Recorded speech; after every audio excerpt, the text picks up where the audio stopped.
Sure, we have the prime farm property for the farm. But, yeah. Good evening, everyone. We're going to get started. Welcome. I'm Margie Bushman, and I'm the program coordinator for the Center for Sustainability, working with our director, Adam Green.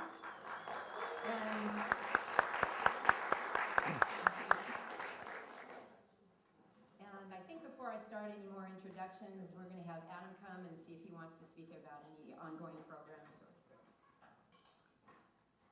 Hey, good to see you all out here on a Sunday night. Thanks for coming out. We had a great workshop earlier today, and this is part of our community education program, so we're putting a lot of effort into trying to create opportunities for the community to become educated in a variety of different aspects associated with sustainability.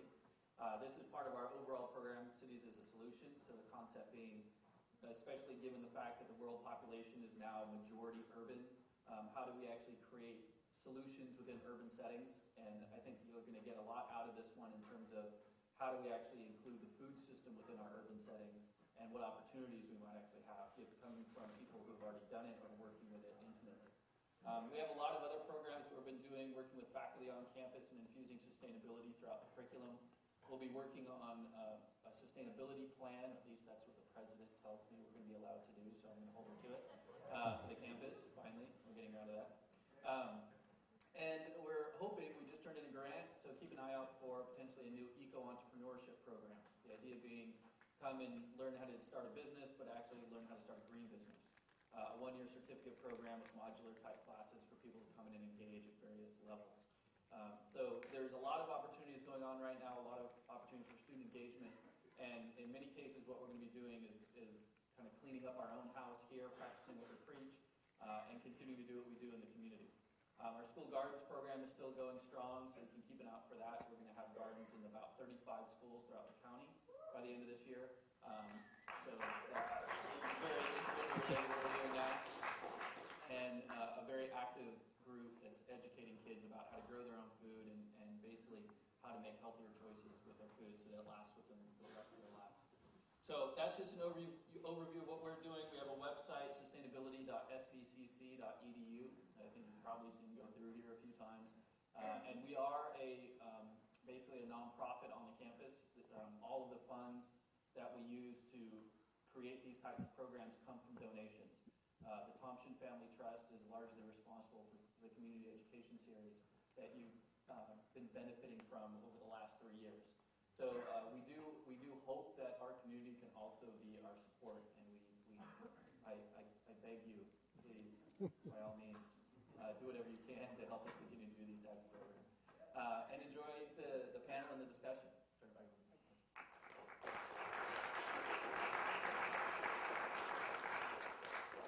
So as Adam said, this is our ongoing Cities as a Solution program, and we're very proud because with this, we do try to highlight what, with good design, where can we, with cities, how can they be the solution and not the problem?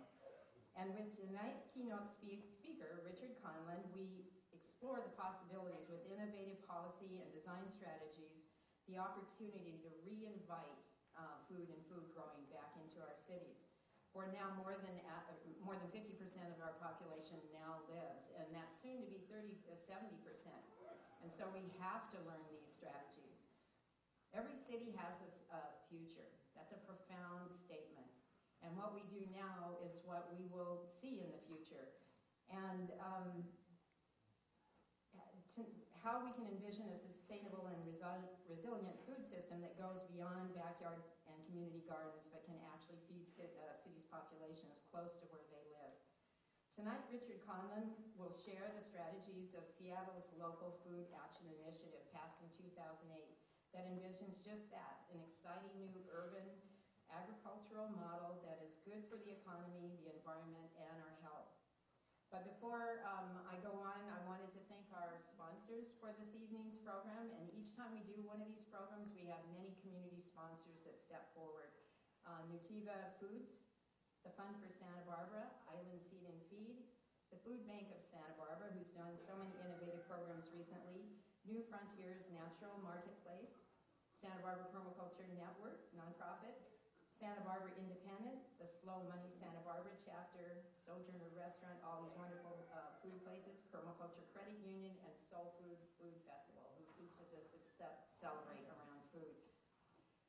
Also, I would like to take a moment to thank Carla Rosine, who's in the audience. Carla, if you wouldn't mind standing up, just briefly raise your hand. She came to us about 8 months ago with ideas about food hubs and young farmer training programs and many other ideas. And then she engaged us, and at a certain moment, we saw that we could fit in this particular program into our Cities as a Solution series.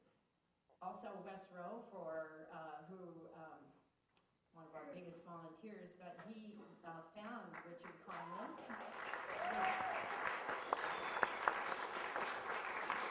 Made the suggestion with his endless research, and that's how he came to find the work of Richard Conlin. We, as the Center for Sustainability, our tagline is that we are a catalyst for a sustainable culture. And so that's what we hope to do tonight with this program, with the workshop that happened earlier today, is that we recognize all the work that's been done around this issue up to this point, and we want to show gratitude for this. And this program is just to sort of add energy to some that's already being done. And we really do express gratitude to all of you that have been in this for many years. And we want to also mention our Students for Sustainability Coalition club members. Most of them sitting in the back right now. They work, they're very committed, very smart, brilliant young people, and they, a couple of years ago, instigated a on-campus farmers market. And they also committed to the idea that the food be local and that it be organic, and that students on campus should have access to that food. And now I'll introduce our keynote speaker. Richard Conlin, who we are very honored to have and happy to have with us, is the founding publisher of Yes Magazine and co-founder of Sustainable Seattle and many other community organizations. He served on the Seattle City Council since 1997 and was its president for 2 terms. In 2008, Richard and the council launched the Seattle's Local Food Action Initiative. Following the talk, there will be a panel, and Eric Loella, who's with the City of Santa Barbara Environmental Services Department, will be the facilitator. Please welcome Richard Conlin.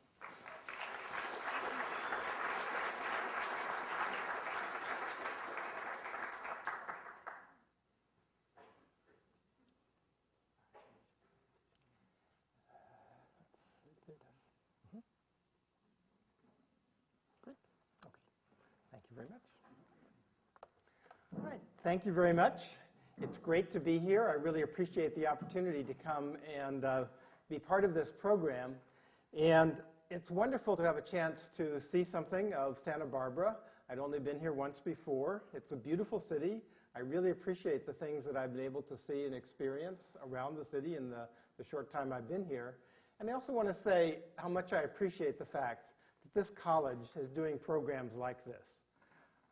College education is extraordinarily important, and the network of colleges and universities and community colleges that we have in our society is absolutely critical to making sustainability happen. Your education, your commitment, and your work is going to be the thing that really provides us with the people who are going to implement and activate and make it possible for us to have the kind of society that is potentially sustainable in the future. I serve on the board of trustees of Antioch University, Seattle, and we also have a sustainability program there.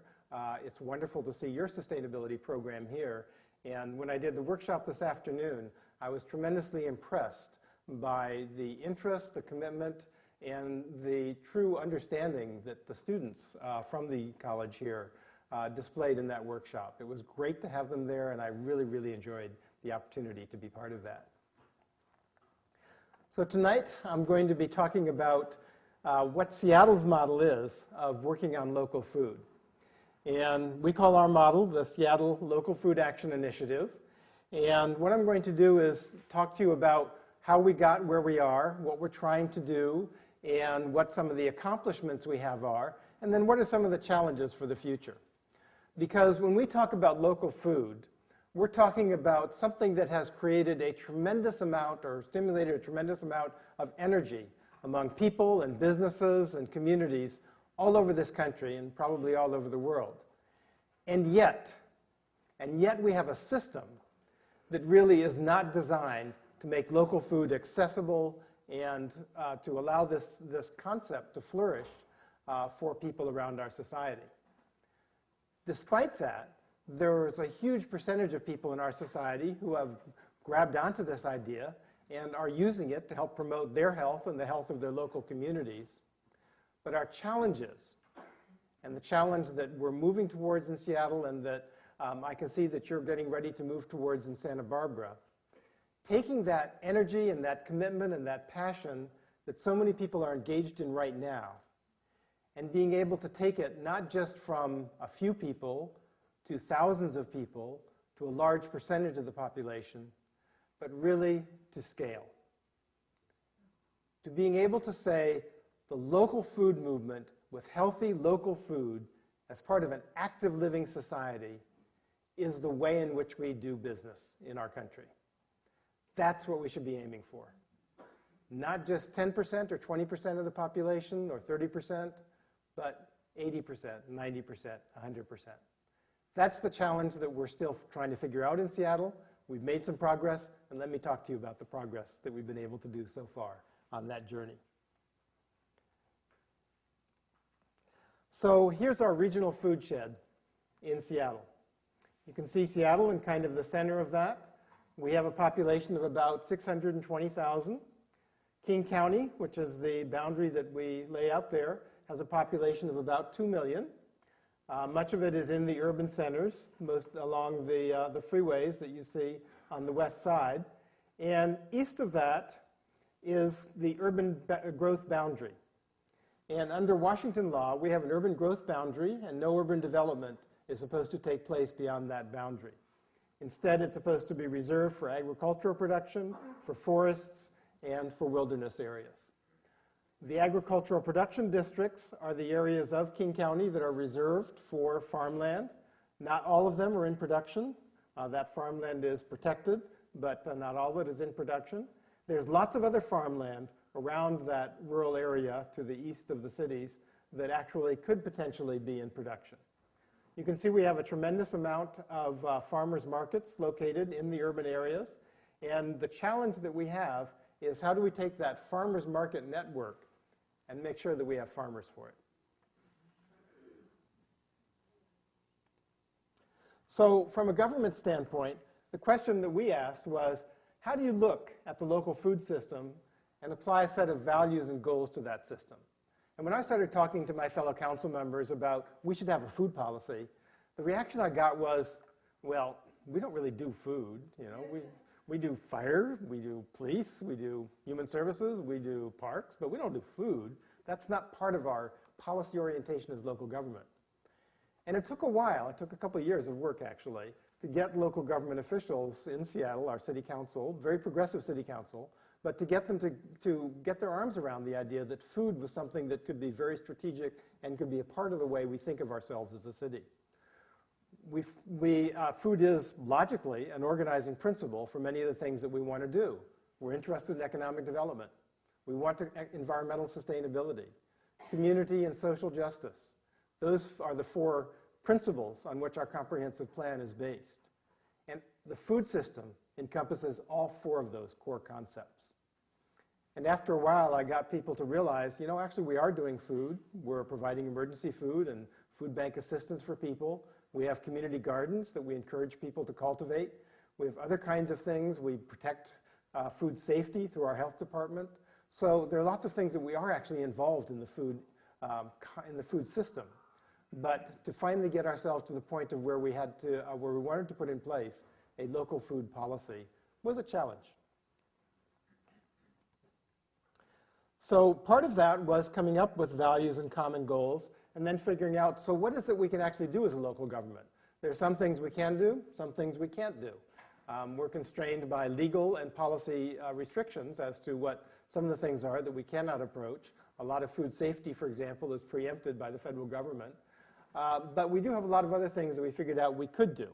And then after figuring those out, then putting the commitment together, developing the partnerships that we needed to have with the private sector and with other governments in order to take that into action. One of the things we observed pretty quickly was that there was a real disconnect between what farmers thought they needed and what people in the urban area thought was necessary in the food system.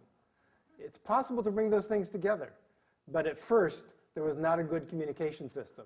So we have this disconnect, and the farther away you got from the city, the more the disconnect took place, until our huge expanse of farmland in eastern Washington, which grows so much food that a lot of it is exported, the farmers there really thought they didn't have anything in common with the urban consumers in Seattle. And all they were interested in was seeing their food go through Seattle so that it could be sent somewhere else. Many of these farmers and small businesses really are not connected with the community efforts around food that were growing so fast. Most smaller farmers are being basically phased out of the system. They don't have access to small-scale warehousing, to small-scale local processing. At the same time, people are really hungry for local food. It was something that people really wanted. And grocery stores in our area were beginning to advertise and say, we're providing local food for you. And yet, it was clear that while there was this tremendous demand for it, there was no way that this demand could realistically be met unless we did a lot of reshaping of the system. Finally, the question of connection between public health and good food really began to emerge at the same time. And as we developed an active living program through our health department, the active nutrition program through the health department was also a very important part of our strategy.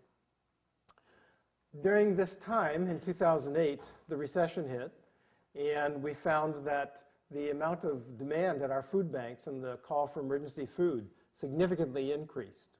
As we started examining the way in which our policies were developed, we discovered that there were a lot of regulations that weren't necessarily particularly rational and that were stopping us from meeting some of our goals. And above all, the reason we needed an initiative, there was no systematic policy approach, and the food system went beyond political boundaries. And we didn't know all the things that we needed to know.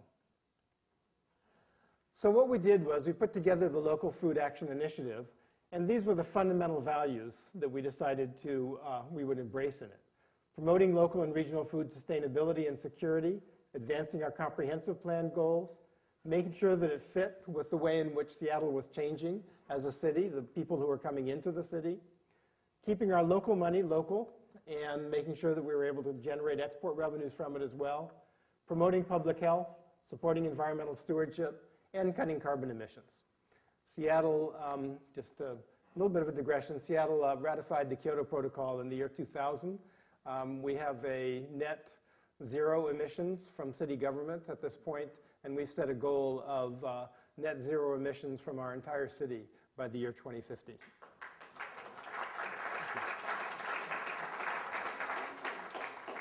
Thank you. So here's our mission. A series of actions to promote local and regional food sustainability, improve our local food system, and advance those goals that we indicated. So we put together a series of activities that were part of that.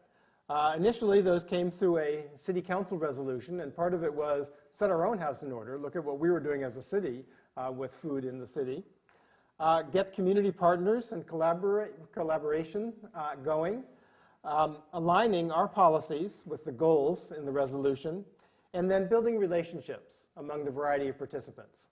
And that's in the private sector, in communities, in neighborhoods, and in other governments. Oops. We had no funding initially for the project. We did identify about $75,000 of money that we were able to allocate. But again, this happened right in the middle of as the recession was beginning, and we were pretty strapped for new money. We had one council staff person who spent a large amount of time on it. But other than that, we relied a lot on community collaborators and on tremendous involvement from students. We had lots of interns and lots of folks who were involved from various colleges. What we decided to do was to act in support of 3 specific goals: increasing opportunities for urban agriculture, increasing access for all of our residents to healthy and local foods, and providing permanent locations and more locations for farmers markets.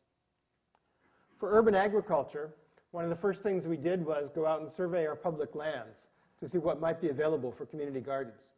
We had a community garden program. It's been going for a long time. We had more than 50 community gardens, but the demand was really huge. We had a waiting list of 1,500 people who wanted to get into community gardens. And it's very expensive to buy land, especially in a rapidly developing urban area. So we thought we'd go out and look at some of our public lands and see if we might have some property that could be dedicated to community gardens. We found a surprisingly large amount of property, stuff that either had been bought for some other purpose and was never developed, or in some cases we had parkland that conceivably could be used for community gardens. And then we found that we owned some property we didn't even know about, which was kind of interesting. That there were little parcels of property that had come to the city for various reasons throughout history, and the city had never done anything with, and some of them were really good community garden opportunities. We got a grant, one of the first food grants that came out of the Obama administration, which was focused on the needs of low-income residents, and that allowed us to do work on things like a Healthy Corner Store program to try and get fruits and vegetables into corner stores, allowed us to really do some inventory of what were the opportunities and possibilities for low-income people to get involved. In 2008, we had a parks levy on the ballot, and one of the things we did in that parks levy was I got the council to include $2 million for community gardens. Parks levy passed, even though the recession had hit. Parks levy passed with 65% of the vote, and total funding of about $140 million for building and developing and buying new parks land. We planned to develop 4 community gardens. That was our commitment because we thought we might have to buy the property, which was probably all we could do if we had to buy the property. But because we focused on land we already owned, we've so far developed 17.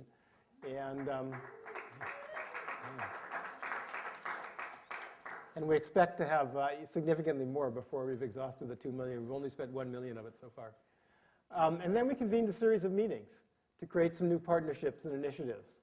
One of them, these are some examples of them, a website that linked private landowners with interested gardeners. So say people who might be in their home who were getting older and no longer wanted to cultivate their garden that they had in their backyard, and renters who didn't have a garden available to them, and make that match. Seattle Central Community College developed a certificate program in urban agriculture. That lasted for about 3 years before they ran out of money. And then we were able to transition it to another college, which is continuing to keep the program going. We had an issue about regulatory impediments to gardening and planting strips, and told this story in the workshop this afternoon, but it's kind of a fun story. Basically, the Department of Transportation had told people they couldn't grow food in the planting strips, which is the area between the sidewalk and the curb in front of people's houses. And so we were kind of puzzled about this, and we looked at the city code, and we couldn't find anything in the city code that said people were prohibited from growing food there. So I went to the transportation department and asked them, why are you doing this? What's your interest here? What are you really trying to accomplish? And it turned out that food was not the issue. The issue was that they didn't want to have plants that were growing so high that drivers would not have visibility at intersections, and they didn't want to have permanent things put in the planting strips that might make access difficult for people with disabilities to get from the road to the sidewalk or other people. So those 2 things we figured we could take care of. So we wound up writing a regulation, and the regulation essentially said you can't grow anything over 3 feet tall within 30 feet of an intersection. Takes care of the visibility issue. And if you want to put a more permanent structure in, you have to get a permit from the Department of Transportation. It's a free permit, and they will consult with you to make sure that it's organized in such a way as to ensure that access takes place. So those are the kind of things that discourage people from growing food, that it's pretty easy to figure out, but somebody has to sit down and actually figure it out and say, what are we really aiming for here, and can we do this in a way that will actually allow people to grow more food? And we created learning gardens at our community centers, particularly targeted at young people and children, so that children would have the opportunity to come to community centers for the other activities they have and to participate in gardening at the same time. We also put in community kitchens at some of our community centers where people could come and cook together and learn how to cook together. A number of other things in that. For food access, we increased our city funding for food banks, and we worked very carefully with United Way to develop a strategic plan to reduce hunger in our county. And United Way had long been very active on hunger issues, but it was kind of piecemeal. They would provide funding to organizations, they would provide funding to food banks and so forth, but there was no kind of coordinated strategy. And what we got them to do was to work with us to create a coordinated strategy, which I call a 5-year plan to end hunger in King County.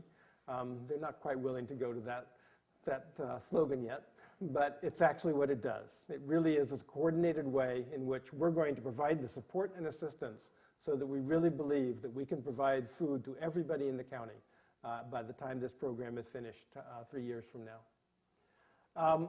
We also tried to, one of the things that we needed was to have better information about who is hungry, what is the need for emergency food.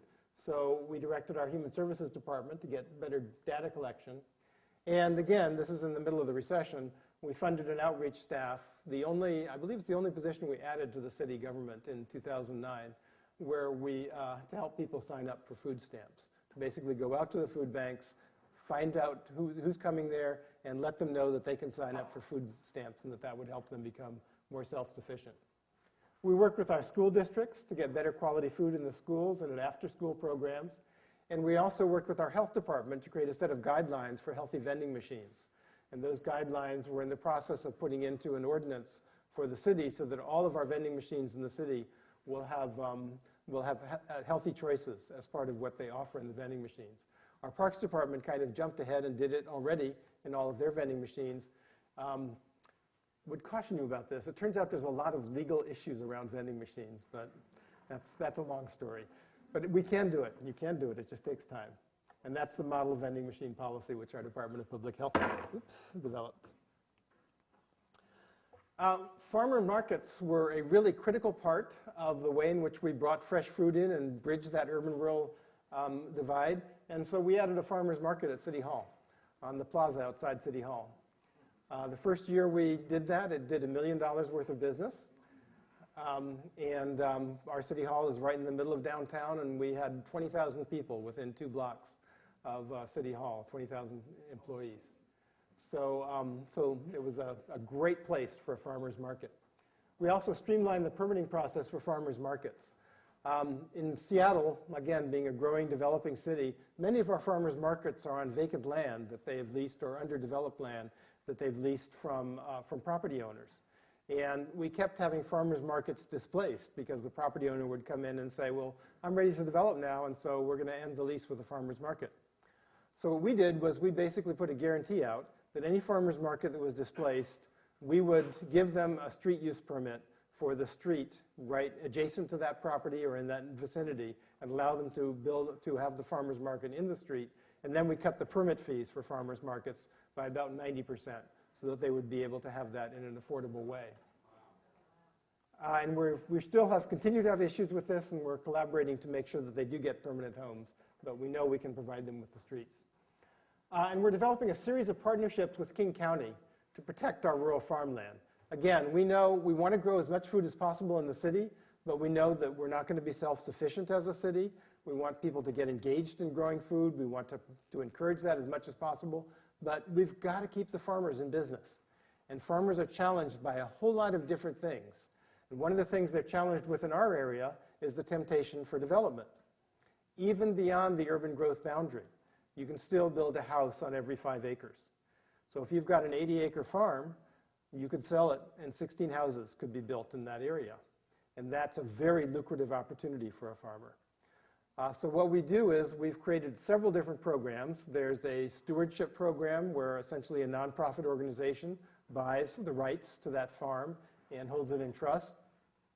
We are working with our central farmers market, which is actually city operated, the Pike Place Public Market, and we're working with them to develop a program where they actually buy some of these farms and keep them in business by leasing them so that they will have farmers that can provide food to the Pike Place Market.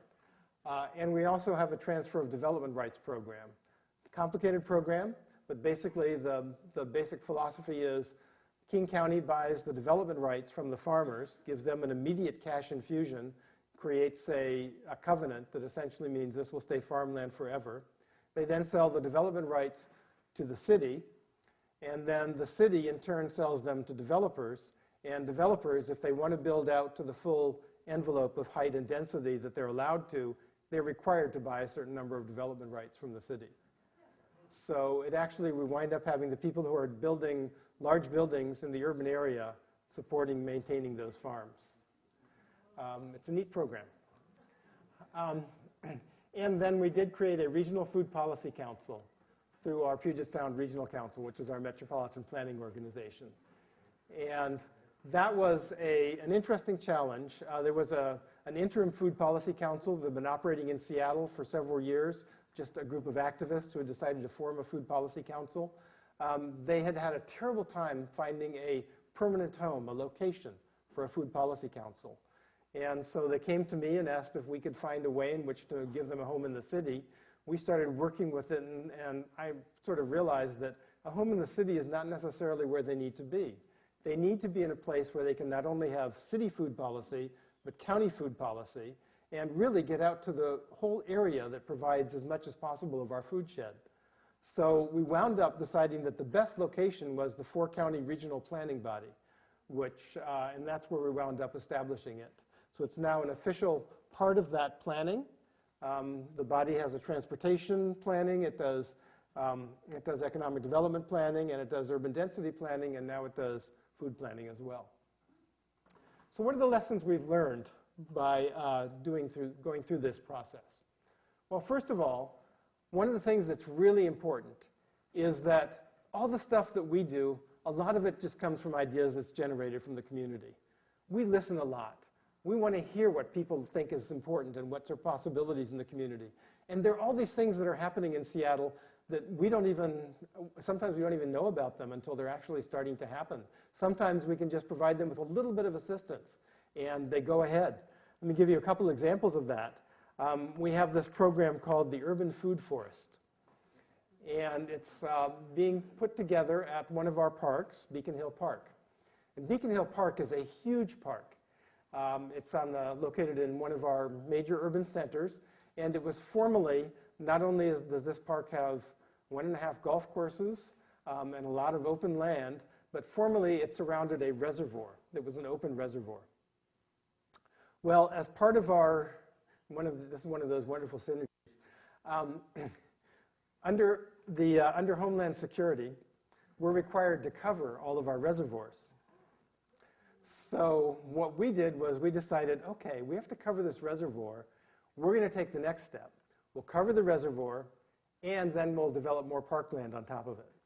So we dug it down and put the reservoir completely underground, and then we put soil on top of it, and now we have a huge addition to our park. So then some folks in the community came in. We had a big community process about planning what we're going to do on this. We had new athletic fields, we had new passive open space, picnic areas, all those kind of things. And we had a group of people come in and say, we want to create a farm, or an urban food forest is what they were actually looking for on this park. And the Parks Department was really not very happy about that. They thought this was a terrible maintenance problem. They were afraid of the liability issues that might be associated with it. It was just not what Parks Department does. They do athletic fields and they do picnic tables, but even though they have a few community gardens on their land, they were not ready at that point to commit to a food forest. They've really come along in the last couple of years. And one of the things that happened in the last couple of years was that we persuaded the Parks Department that an urban food forest would actually be kind of a neat thing to have. And eventually, they wound up saying, okay, we'll allow this to go ahead. I should say that we probably could have told them to go ahead, but as a city council, we try to work cooperatively with our departments. But there is the hammer if we need to. But eventually, we were able to persuade them that this was something okay. And now we have, I think it's about 7 acres of fruit trees that are being put into this land. and there's a covenant and an agreement. They designed it so that it wouldn't interfere with anything else. It's not over the reservoir because they were afraid of what roots might do to the reservoir. It's in a separate place in the park. The community has made commitments in terms of how it's going to be maintained. It's all designed so that the park's relationship is going to be really clean and easy for the Parks Department. And it's going to be going into production as soon as the plants are already in place, and it's going to be going into production. Really a cool project. But it came entirely from the community. We hadn't even thought of the idea, but they came to us and said, okay, let's try this. We have another group that's called Alley Cat Acres. And Alley Cat Acres is a group of young people, mostly people in their 20s, who just thought, you know, we don't have any access to gardens. We all live in apartments, and we don't have much access, and the waiting list for the city's garden program is really, really long. So even though with new gardens coming on, it's going to be a long time, and they were kind of impatient. So they decided to just go out and find vacant lots in the community and dig into who owned those lots, and then ask them if they could just put a garden in for 2 or 3 years maybe. Maybe it would last longer, but just take the land for a while that's vacant and undeveloped and develop a garden. So they found, I think they've so far found 4 locations where they've put a garden in place. And essentially they just mobilize a team of volunteers. They come out, dig out the whole piece of property, get it ready for growing food, and within a couple of months they've actually got crops planted and new food growing in that area. Really a cool project. Again, we had very little to do with that. It's all this community spirit that is creating it. And all we had to do was give them a little bit of encouragement. We provided them with, I think, a little bit of equipment to help them with some of the development. But most of it has been the community that's there. And it's our giving encouragement and enthusiasm and permission that really has helped to make this possible. Conceivably, we could have done the opposite. We could have been really negative and told them they couldn't do it. But we didn't want to do that. We really wanted to encourage this kind of volunteer activity. Finally, let me mention a third project, which is a really interesting one. I had a friend who was a chef, and she decided that what she wanted to do was to develop a project that would actually have a restaurant that would have food grown entirely on a piece of property that the restaurant would own. We have a lot of restaurants that are trying things like this. We have one that actually has a rooftop garden, and they're taking food directly down from the rooftop garden and cooking it. But in this case, she actually wanted to try and take some land and develop a garden. She called it Green Plate Special. And the idea was eventually to have a restaurant. Well, she hasn't been able to do that quite yet, but she does have the land, and she has developed a garden on it. But what she's done is it hasn't reached the level where she can go to the restaurant business, but she's partnered with a local elementary school. And what she's doing is bringing kids from the elementary school down to actually participate and be part of the gardening in this property. And so they're learning, they're growing, the food is being produced, and they're giving the food to back to the elementary school for their school lunches, and some of it is going to food banks as well as part of our program to get better food into food banks. So there's lots of activity there, all these new initiatives. People are really excited and really want to develop new things. The community garden program, while we're bringing them online so fast that we're actually beginning to reduce the waiting list, but there's still more people being added to the waiting list, and we think we need to continue to do those kinds of things. So by providing this container, the Local Food Action Initiative, we've really been able to help all these other projects take place. We've got a region that really has tremendous potential for being able to feed itself to a great extent. We've got a great land base, we've got the resources, we've got citizenry, there's lots of interest in organic and local food. Our colleges and universities have been very supportive. Many elected officials have now come on board. We've got the business community thoroughly engaged, lots of strong NGOs, and consumers are really interested in it. So we're taking it to the next level now on our quest towards being able to reach the level of 90 to 100% participation. We've established a food policy coordinator in our Office of Sustainability and Environment, and we established the Regional Food Policy Council that I mentioned earlier.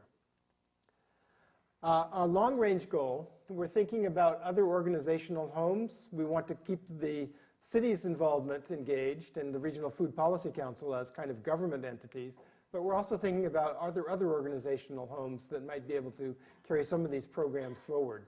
Many of the people we're working with in the community are operating on shoestrings, and they really need to have coordination, and in some cases, government is not as nimble as would be optimum in providing that kind of coordination. So we're thinking about that even as we continue to increase government involvement. We're also looking at economic development, and this is kind of a strange story as well. So we have this great economic development strategy for the region, and our economic development strategy, like many regions, is based on what's the glamorous new industries that we can create in our area. So we've got a tremendous high-tech industry. Yes, we're going to get more high-tech. We're the leaders in social gaming. If you have a social game, any of you do Angry Birds, a lot of those things come from Seattle. We also have a great biotech industry that's developing in Seattle. Those are exciting because they're new things. So when we went to our economic development people and said, we think food is a great economic opportunity, and they were like, food? That's so boring. It's not exciting. But finally, we were able to convince them of a couple of things. One is we did a study of how many people were employed in the restaurant industry in Seattle, and it's extraordinary. And that's tied very directly to our tourism industry, which is one of our big growth sectors in the city. And so we knew right there's a hook that could get people involved. And then we started digging down into the food system and realizing how many people were involved in food processing and distribution and all of the other activities. And then we've pointed out to them how many more people like this could be involved if we actually were able to get more local food into the system. And so now we've actually finally gotten food identified as one of our growth sectors, and we're going to be making that part of the economic development strategy for the region. And we're working to do other things to improve coordination, to create a web-based directory. We actually created fostered the creation of a food-related chamber of commerce in the city, where businesses that are involved in food processing, and particularly some of the new local food, urban gardening, and urban growing enterprises have come together to create their own kind of chamber of commerce for food businesses. The Regional Food Policy Council, I'll take a couple minutes just to talk about that, since that is something I know you all are thinking about. It was organized 2 years ago. One of the critical points about this is that we decided, rather than this being a volunteer council where we just take anybody who wanted to be on the council would be part of the council, we organized it explicitly as a governmental advisory body. And the representatives on the council represent different sectors of the whole food movement. So that means that we have business representatives, we have representatives from the grocery stores, we have representatives from the distributors, we have representatives from farm organizations, and we also have representatives from the food banks, we have representatives from social change organizations organized around food, we have representatives from the tribes, we have all different kinds of entities that are represented. What that does is it gives us a great deal of both continuity, because if somebody stops coming, which is one of the things that happens with volunteer groups, we know that there's a slot there that we can find another person to fill that slot because it's a designated representative. And we know there are lots of people who are involved in that, and we just have to go out and recruit. So we don't lose participation as people drop out. The other thing is that it provides an element of legitimacy to everybody who's involved. We know that any policies that come out of that are going to have a very high degree of consensus.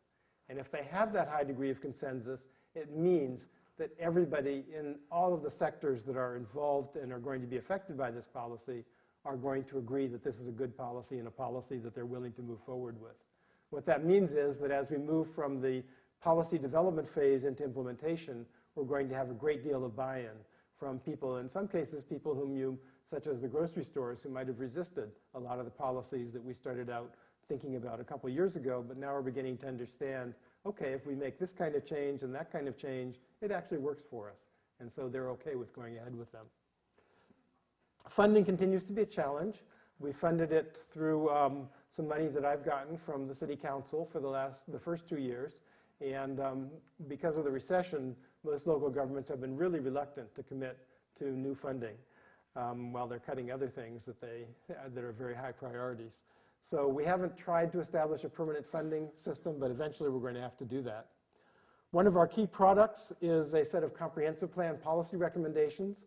The goal is to get all 65 local governments in the area to actually adopt comprehensive plan policies that will encourage local food production, consumption, distribution. And we've got these policies in final form now as recommendations, and now we're going out to the various cities to get them adopted. Seattle has already committed, but we've got lots of other cities that we need to work on in order to make that happen. And we're developing a food policy web, which essentially is a web-based tool where you will be able to go in, and any food policy you're interested in, you can enter as a question, just kind of a Google type of question, and then the food policy web function will essentially tell you, so who's involved in this area on that question, and what are the leverage points at which you might need to work with in order to get that particular policy changed or adopted. So we have formed it. We've got a really good concept, and we're still getting ready to deliver the policy output, which is what our long-range goal is. So those are the things that we're aiming for. There's some problems. It's obviously difficult to move a whole region in this area. And here's some of the issues that we've developed or we've figured out, our constraints and challenges. It's hard to get people to think of a systems perspective. Everybody wants to do one thing. They want to grow, they want to process, they want to consume, whatever it is. But we need to get people thinking about the whole system. And we still have a lot of people who don't identify it as an essential service. From a governmental perspective, that's really a challenge. Not enough structure, not enough staffing. Elected officials need to continue to be educated, and then new ones get elected, and you have to educate them and get them involved. Policy making is very slow, and institutionalizing change is always a challenge. So those are some of the things we're still working on. In the future, I think I already did this one. No, I guess maybe not. Okay, anyway, I mentioned the focus on economic development, but we want to strengthen urban agriculture, protect farmland through these food shed initiatives, expand our campaign for healthy food for all, and create indicators of success, and continue to develop urban farms and gardens on city land. We've actually opened 3 farms now on city land that we've leased to people that are not just community gardens, but are actually real significant farms. It's all being done by nonprofit organizations, but it's something that really is, again, a sort of next level of taking it to scale. And I should mention that as we move through that, there's been a lot of other policy things that we've had to do in order to allow people to grow food. I mentioned the one about planting strips. We also had land use code changes that defined what an urban garden was. It turned out that we didn't have a community garden definition in our land use code. And we also prohibited people from growing and selling food out of their own properties. That was against the law. So we changed that. And now you can have urban agriculture on your private property up to 4,000 square feet outright, permitted outright. Above that, you have to get a conditional use permit, but you can sell the food and you can sell products that you've made from the food immediately out of your home.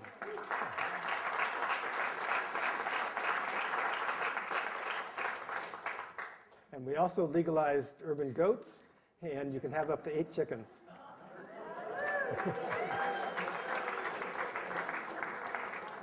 So this is what we're aiming for. It's sustainability, it's our future, and our goal is to empower, embrace, and harvest the collective wisdom of the community. Thank you very much.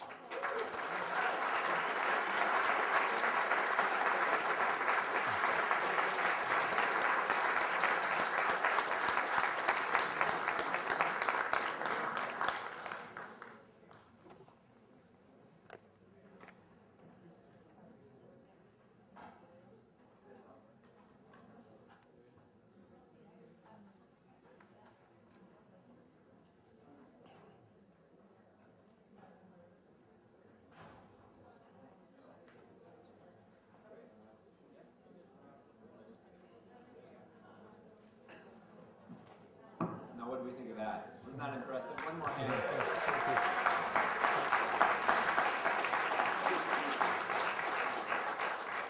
Now, I know a lot of faces in this audience. For those of you who don't know me, my name is Eric Luella. I work at the City of Santa Barbara in the Finance Department, and I'm part of the team that manages a lot of our environmental programs. you know that as recycling and composting, the commercial programs.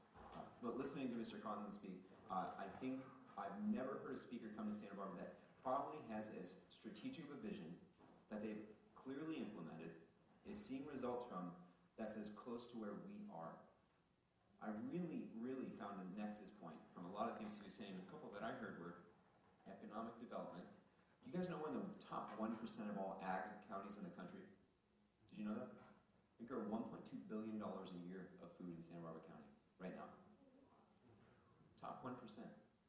We don't think about that on the South Coast sometimes because we're really packed in here in a way. That said, very similar to Seattle. Urban limit line, lots of ag surrounding us, great opportunity. Your young urban foodies, I think if you live downtown Santa Barbara, we've got tons of restaurants that are popping up constantly. We're talking about food. We're appreciating food. Really great similarity. I think that was incredible. And really, I think you summed it up wonderfully. Our region has all the pieces just like Seattle in that area. We do have all the pieces, don't we? We really do. And that's so exciting, isn't it? And so we want to bring up some of the people that in our community are absolutely committed to creating this change.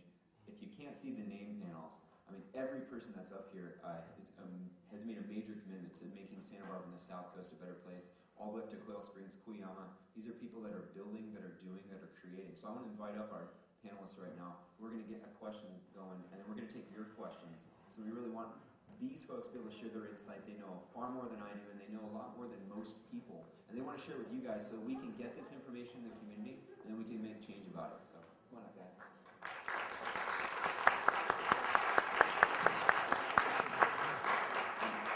Just a quick, do we have a wireless mic when we do questions? Yeah. Perfect. Can I get that?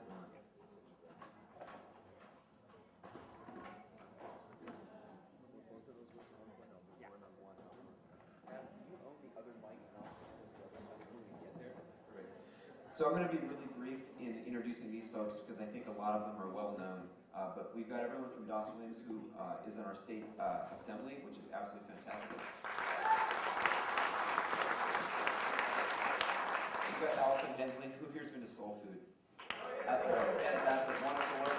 Jasper Eiler, who's doing Harvest Santa Barbara. Am I okay? Yeah. Should I stop moving? No. All right. Closer the better. Meg West with the Goleta Planning Board. Thank you so much. Warren Brush, fantastic work at the Quail Springs. Krista Harris, Edible Santa Barbara Magazine. Eric Cardenas, Loetry, doing amazing stuff. And William David, Edible Landscapes. Fantastic.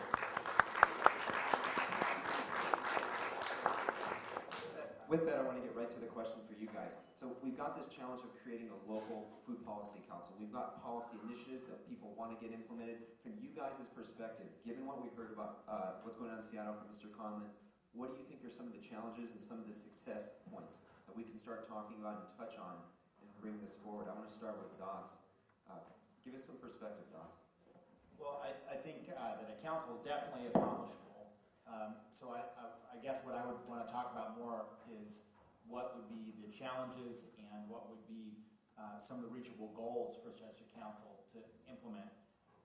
I'll start with some of the things that we're already doing as a community. I heard a lot of people take in breath when they talked about undergrounding a reservoir. Well, we already did it. Sheffield Reservoir is undergrounded and it's a great park, so if you haven't gone out there, you should go walk it.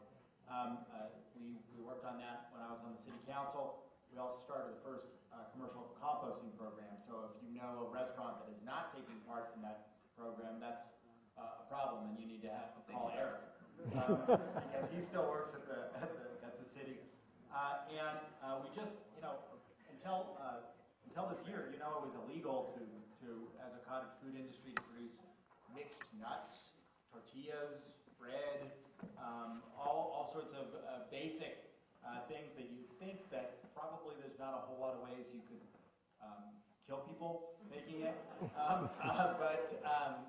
So we just passed a law this year, the governor signed to legalize cottage food industries in the state of California.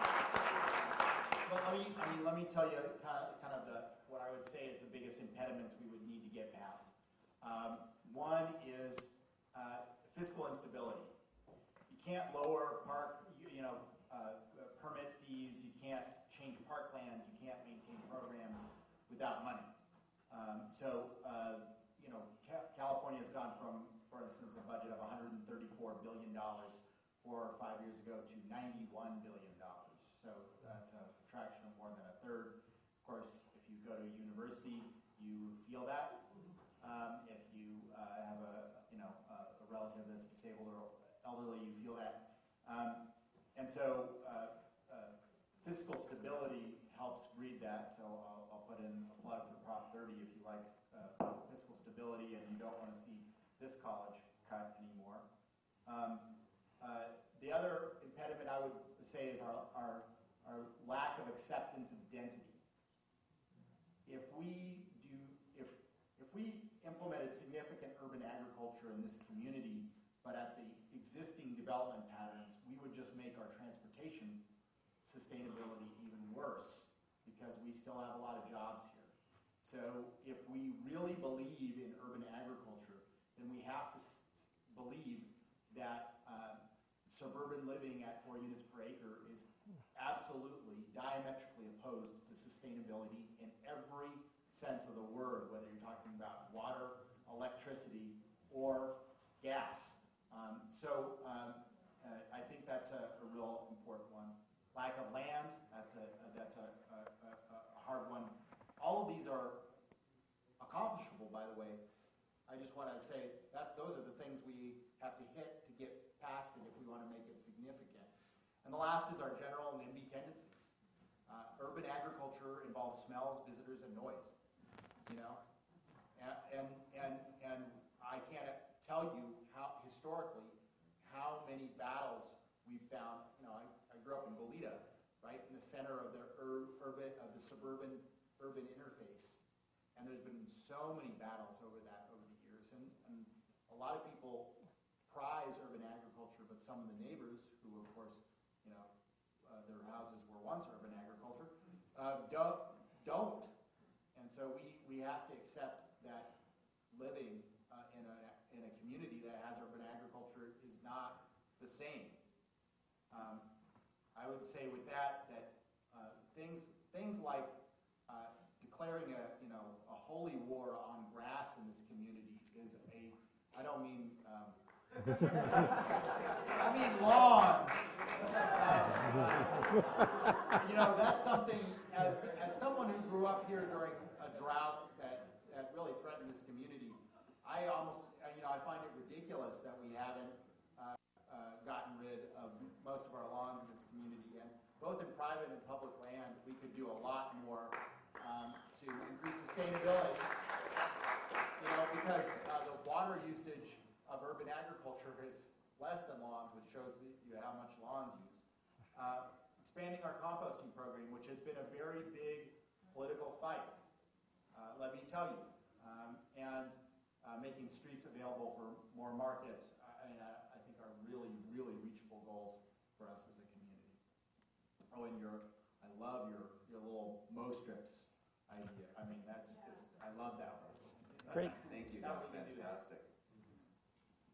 Allison, you ready? I guess so. I know you got a lot of thoughts in your head there. I can tell. You're excited. I'm like all these notes. I have a lot of questions for you. Everything I want to do is illegal. That's a Joel Salatin quote, and it's not necessarily true in Santa Barbara, but I do feel like a lot of the policies don't actually facilitate growing food everywhere. Small producers being able to produce food in a way that makes sense for their pocketbook and for the people who want to buy their products. Our local food system is missing a few key elements. It's Eat Local Challenge Month, the month of October. So that essentially means you're not eating much meat or dairy or cheeses or tortillas or there's a few other things, breads. There's a few of them, there's a few things, but really the status quo isn't pushing for small producers. So I'd really like to see some food policies go through that do help small producers get their feet off of the ground. You had mentioned, with the cottage food bill, which is amazing, but Heather Hartley and I, who's my partner with Soul Food, have been in many, many conversations with the health department and trying to have Soul Food Festival be an example of the local food system. So we had this whole idea for the artisan market and had about 12 artisans on board lined up to bring their products, and everything from jam to granola to, all the full spectrum of what we have here. And at the end of the day, we had to pull the whole thing because no one knew about a wholesale retail permit that was needed. So no one had this permit that costs $250 and takes about 6 months to process. But it is what it is. But the thing was, there wasn't the communication. The health department, which I was working with Dana Solom, who's absolutely amazing. She grows her own food, has her own chickens, and most of the things that we bring to her, she's like, I don't know, I'm gonna have to check in with them. She has to keep going back to the books and reinterpreting the code. So there's something in the health permitting code that we could really work on that would make it a lot easier for us to do what makes sense, really, because like you said, tortillas, granola, jams, there's not a really high rate. They're not high-risk foods. And then the cottage food bill is only related to the low-risk foods, so that's only things like mixed nuts and granola and breads and things like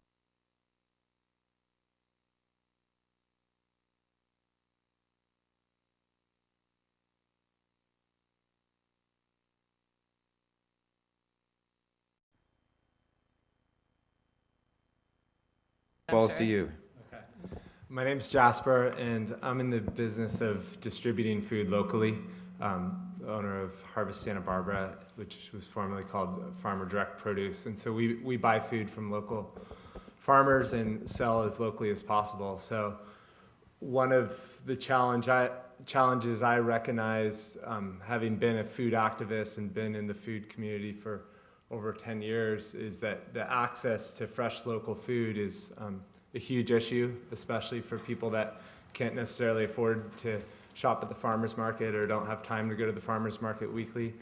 So after years of working on education programs on farms, including Fairview Gardens and Shepherd Farms locally, and then working in the Berkeley School Gardens up north, I realized that aggregation's a really important thing in this county, to aggregate local food and to get it to the people that really need it. So one of the areas our business is focused on is trying to get more local food into the schools. And I think from a policy perspective, there's a lot of opportunity there. LA County has some pretty significant policies that are encouraging local procurement of food countywide, and in the city of LA. There's several cities around the country that have developed food policies that encourage food getting into institutions, especially schools where health is a major concern. Diabetes rates are going up, as you know, obesity, heart disease issues, all related to food. And from my perspective, I think that flavor really matters, and that freshness really matters. And a lot of kids grow up with fruits and vegetables that don't taste good, that come out of a can, and they're completely disconnected from it. School gardens, access to good tasting fresh food in the schools is really exciting. And Nancy Weiss, who's the director of food service for 38 schools in Santa Barbara Unified, is making huge changes, and she's an ally of ours, and it's really exciting to see good, healthy food from local farms getting into the schools more. So I think from the health perspective, there's huge opportunity and need to provide universal breakfast and lunch programs for underserved communities and families that can't afford to send their children to school with a full stomach, which is actually a reality in Santa Barbara County. So there's health issues, there's learning issues that are directly connected to food, and we can all focus on that, and our politicians can focus on that.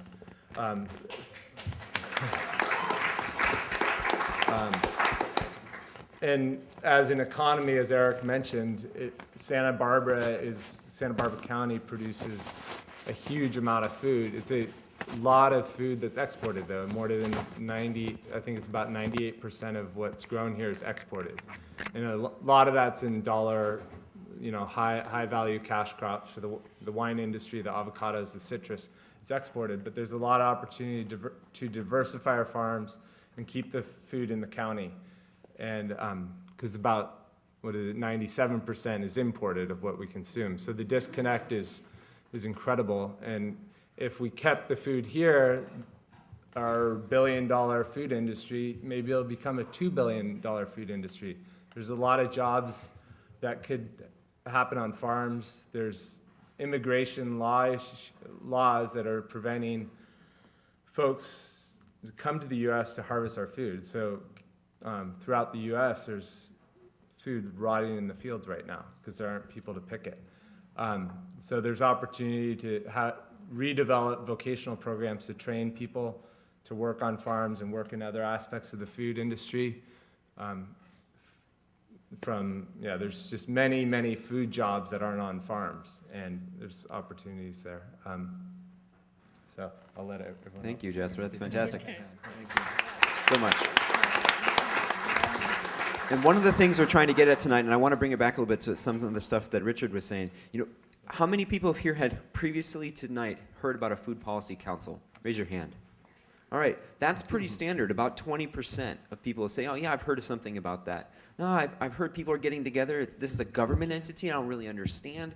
And this is something Santa Barbara's tried. People have looked at this, and we've tried to form a food policy council in the past, but it hasn't quite gelled yet. It hasn't stuck, and it hasn't made traction. Obviously in Seattle, they've had some similar challenges, but they've been able to get to that point where they got a spark lit, and now they've got something that's working.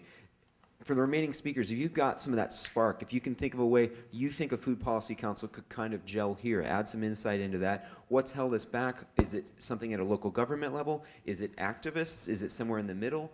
Share some of your insight, kind of keep on that theme, and I'm just loving the information here. You guys are wonderful to have you up here, so thank you again. Meg? Okay, hi everyone. I'll be brief because I know we want to have some questions here. A couple of things from my perspective. A really important element is protecting our existing agricultural land, and something that Goleta is doing right now is this Measure G to ensure that the citizens of Goleta get to vote on any agricultural land that's currently zoned as agricultural being rezoned for something else. So I want to really make a plug for that. I think it's incredibly important to protect our existing agricultural land. Number two, an element that I see that's incredibly important, of course, smart use of resources, including water and waste. I think we're actually ahead of the curve on that a little bit, thanks to the work of many people here. Number three, creating a food hub in Santa Barbara, someplace that really embodies all of these ideas, and thank you, Richard, for all of your great input on that tonight. And the last thing I want to bring up, something that I've seen quite a bit in my work here as a landscape architect that I do think needs to be addressed in Santa Barbara is the stigma against the issue of homelessness.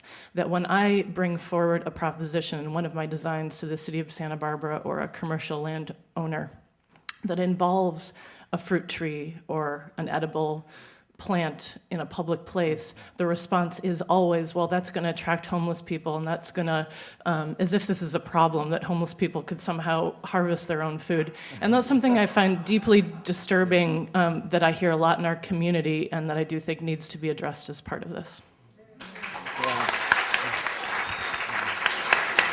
Thank you for that, Meg. That's fantastic. Warren, you've got some big shoes to fill, but I know you've got some incredible insight. What can you add to this discussion? Well, thank you. Well, first I'd like to ask, how many of you grow or buy your food, a portion of your food locally? Keep your hand up. Now keep your hand up if you do more than 10% of your food. Now keep your hand up if you do more than 30% of your food. 40%. Over half of your food are you getting locally? Look around you, see whose hands are still up. How about 75%? Do we have any 100%ers? Close? Yeah, no.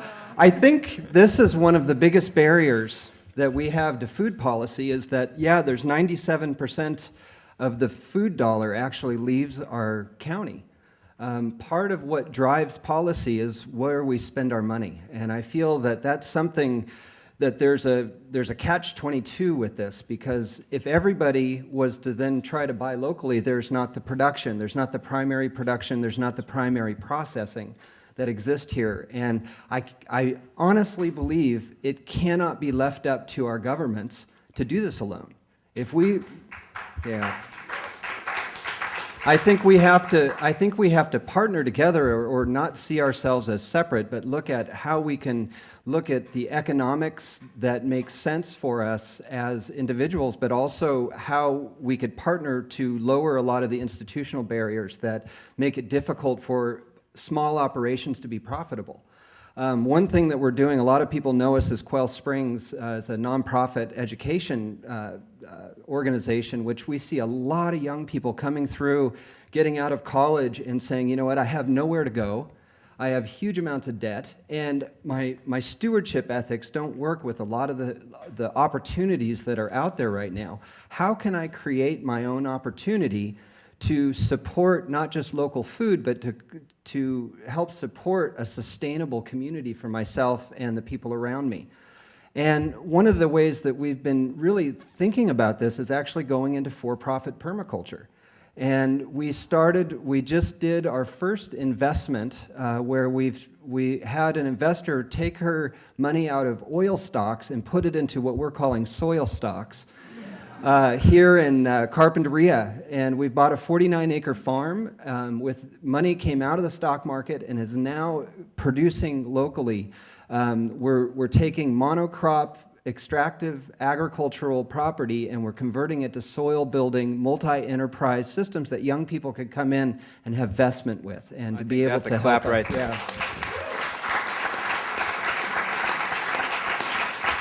And we're calling the endeavor Regenerative Earth Farms, and you can read more about us on the internet with that. But I feel that one of the things that we really have to look at is if an indicator that a local food system is working is that the young people are pointed into it and putting their energy into it. And the more we can bolster our education as well as the economic viability of local food culture, the more we're going to start to see these young people say, you know what, this is my future. And we need to support them in doing that with all of our regulations, with our money. We need to take our money out of the stock market and put it into our local food resiliency. Yeah. Thank you, Warren. Krista. My name is Krista Harris, and I am the editor and publisher of Edible Santa Barbara, which is a magazine devoted to food. Thank you. And when Warren asked you all to raise your hands about how much local food you eat, the percentages, that is actually exactly why we wanted to do an Eat Local challenge. Allison talked a little bit about that, October being the Eat Local month. And I think it's really important to bring awareness to this issue, and it's really our goal with the magazine, obviously, is to write about the stories and communicate those to the community. And a lot of people have no idea. I mean, this audience right here is pretty savvy. I saw a lot of hands raised, but there are a lot of people who do not eat any local food. They're eating at fast food restaurants. They're eating prepared food from Trader Joe's every day. So the Eat Local Challenge was really designed to try to reach out and get people to think about what it would be like to eat local all month long. Now, I don't know how many people in Santa Barbara County are doing that, and obviously we need to build awareness further. And I'd love to see, some policy changes and see some, resources devoted to that. Talking about, what could we do on a food policy council? Let's bring further awareness. Let's reach out, because when it comes time to vote on land issues, agricultural issues, when it comes time to lobby our elected officials, we have to have an educated citizenry. So that is, I think, really the key factor for me. And I'd like to just say that I'm continuing to eat local all month. It's not 100%, and that's part of the beauty of doing it, is you identify the things that we need in Santa Barbara County. Nice. So. Which are?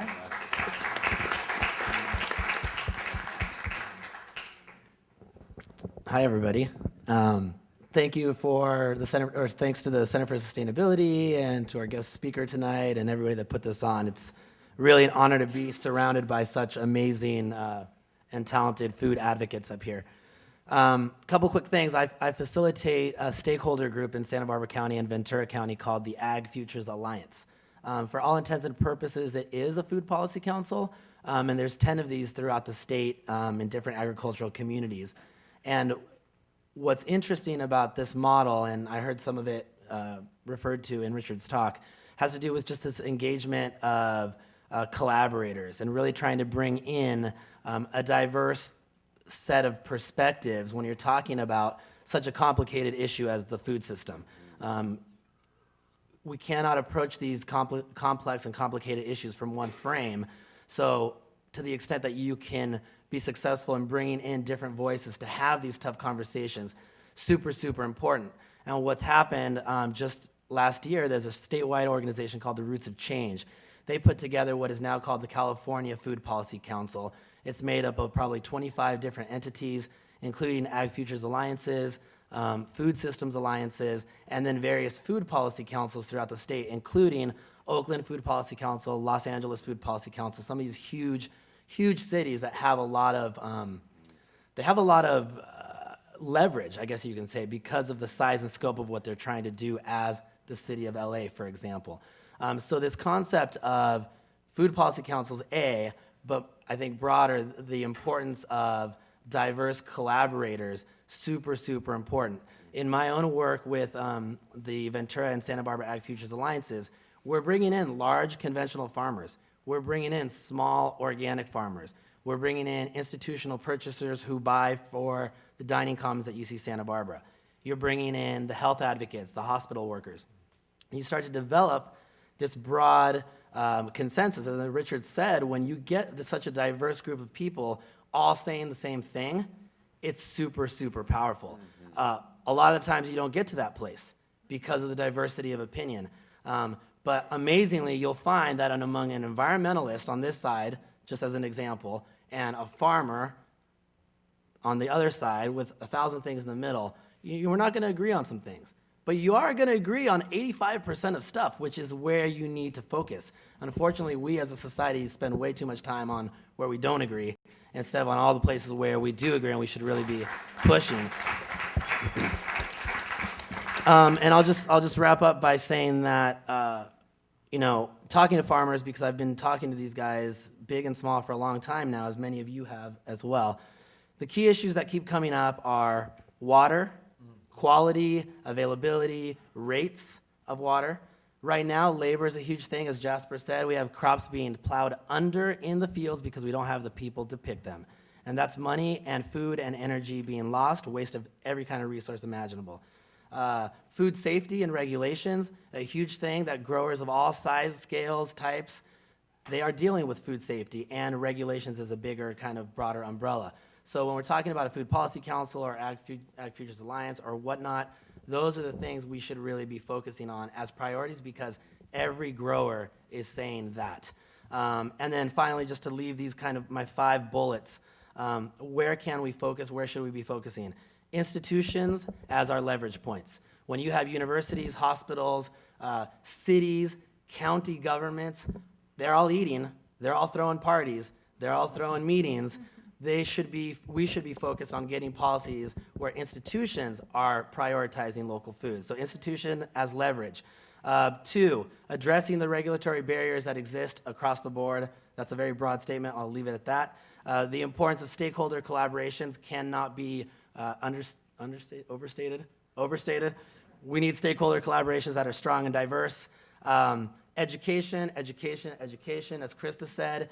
That's education of policymakers, education of our kids in our schools, education to growers even from the demand from the urban people. So education across the board, I'm hearing it all the time. And finally, and kind of going with what Warren said, but a little different angle, I think we need to see leadership from our elected officials, and we do see a lot of leadership from some of our great elected officials at our city and county level.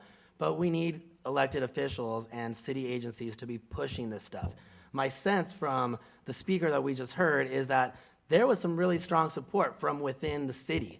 And yeah, we have all these amazing people doing amazing stuff from outside, but we need people to step up and start saying, we can do this. And together, as a collaboration, we can push some of these really cool, unique programs that we've been hearing about tonight. So thank you, and I look forward to the questions. Yeah.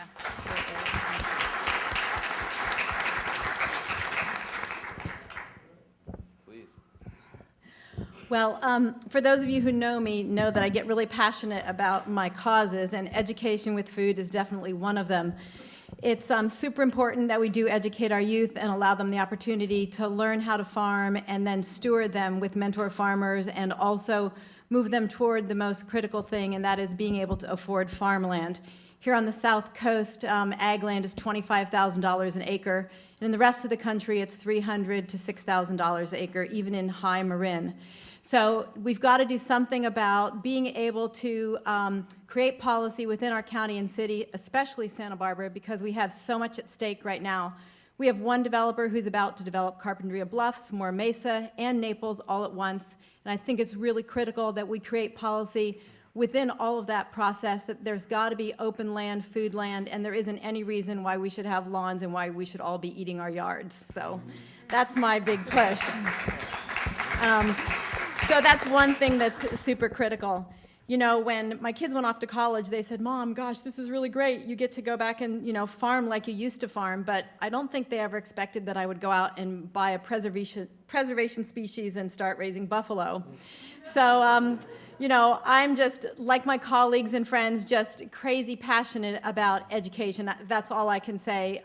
If we could create an agriculture institute here between the farmers that we have, the city college, the college, all the passion that is within all of us, and we could get kids inspired in the school garden program, which is so critical and important and successful, there isn't any reason why we wouldn't have mega food everywhere. So if we could take Richard and Seattle's example, and something that we've tried to do forever in Santa Barbara is this thing with all of our parks and all of our unused land.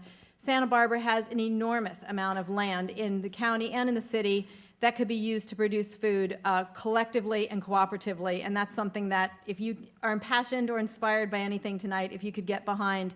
And this whole thing about, you know, not being able to sell food that you grow, we have enormous 1, 2, and 5 acre parcels all over Santa Barbara City and Council, and some of them are so close to be able to selling their organic citrus, which has never been, you know, pesticided. It's all been grown naturally forever. If we could create some of those laws for people to create small cottage industry of food, I would be a happy camper. So, thank you. Thank you. Let's give him a round of applause.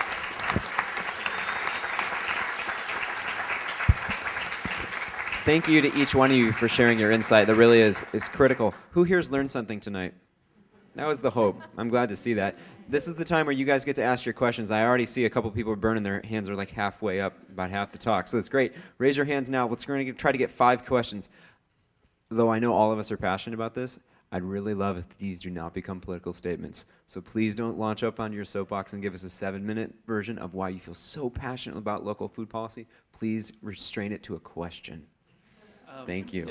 Who's first? Also be sure that you have the mic when you're speaking, because we are filming this, and that way we catch it on the recording. So raise your hand, and Eric or I will come to you, and we'll kind of swap back and forth. So I have one over here to start, and then I think Eric. All right. Which one of you got it first? Eric? Hi, everybody. Thanks. That was great. I think, Eric, you hit the nail on the head when you said water. You mentioned that. You can't talk about food without talking about water.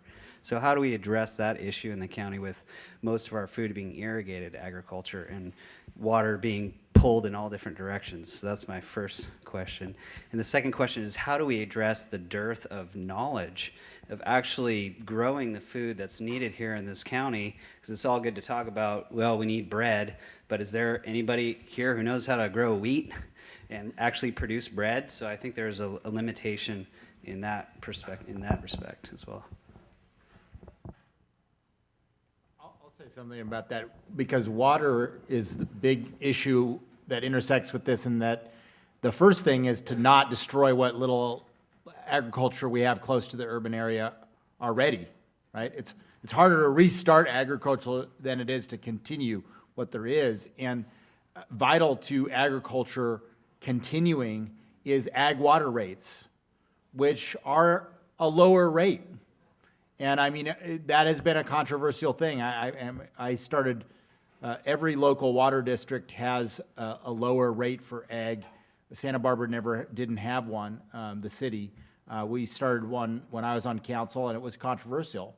And sometimes it goes under assault because people go, well, why does this person get lower water rates? And I would say, well, because you don't want your community to turn into a sea of tract homes is one good reason, but I think it's important for all of us to fight for ag water rates. It's not just that, it's the availability of water. There's only a set amount, and not just the cost of water, but using more and more if you want to produce food. I'd like to just add something to the comment, if I could, is one of the things that I think would be really, if there is a food policy in place for Santa Barbara and Santa Barbara County, that there might, one way to incentivize that is to actually offer lower water rates to producers who are producing for local consumption. And I think that's something of an investment the community could make.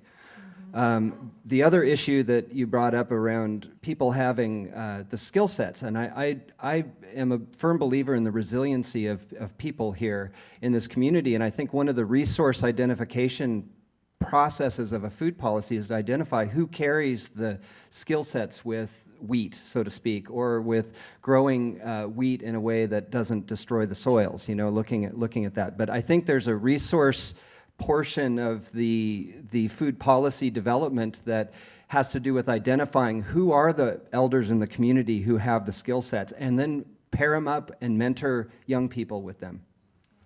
And just you're basically saying, well, what about more water? And I would just say that the issue there is all methods of securing more water supplies are energy intensive.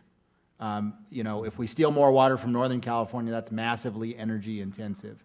If we desal, that's even more energy intensive.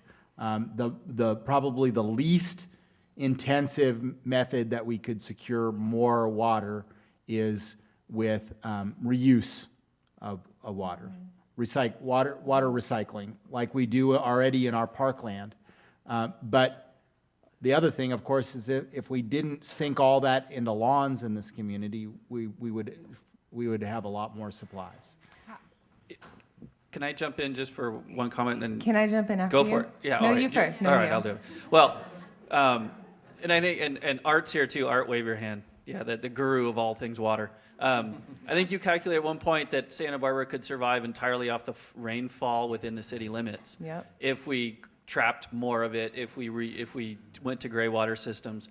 And the idea is if we actually really went to the next level of using what comes to this area for free through rainwater catchment and then actually separated out the 80% of the water that goes through our homes that doesn't actually need to go to the wastewater treatment facility, which is a larger user of electricity in the city, and instead use that in our landscaping through effective gray water systems, we would free up quite a lot of acre feet of water that could then be used for local agriculture. So it is an integrated system, and I think we need to start broadening that out. And for more kind of large-scale ideas of this, look at what Tree People has done with Los Angeles and how they showed LA that the integrated systems and how they could actually benefit from working together and creating a more integrated system that was normally a silo approach.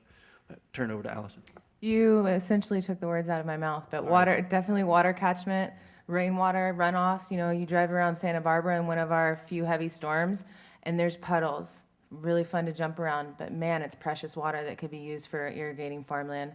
And then water conservation, flushing the toilet, running the sink. The amount of water used in homes is atrocious in most homes. And composting toilets. And well, that's I was going to say composting toilets because they're illegal. It's controversial. Figuring out that one in an urban system is going to be a really interesting problem that one day we will face. When, who knows? But we could get ahead of the game and start talking about it now for sure. Yeah. And Lauren, to give you just a... Yeah. And Lauren, just to give you a little bit of hope that's really exciting about your wheat and bread thing, I teach business plan development for a local organization and really help people take their passion and creativity and turn it into a fundable business plan. And I have 4 guys in there right now, and one of them is a young wheat farmer who's growing wheat, and the other 3 guys are starting a bread company which is going to launch in May, and they're going to cooperate. And they've actually are now going out and trying to lease land within the city of Santa Barbara.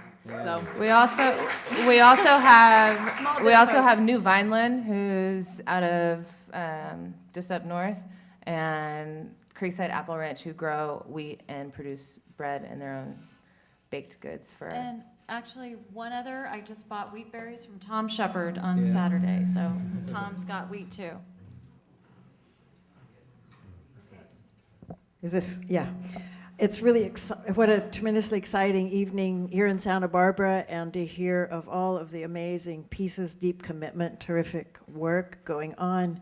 And I think, thank you so much for coming, and what's so powerful about it is the coordinated, committed, really coherent work happening in Seattle, tremendously inspiring for us. And so my question to you is, I know you probably have 3 seconds of spare time, but are you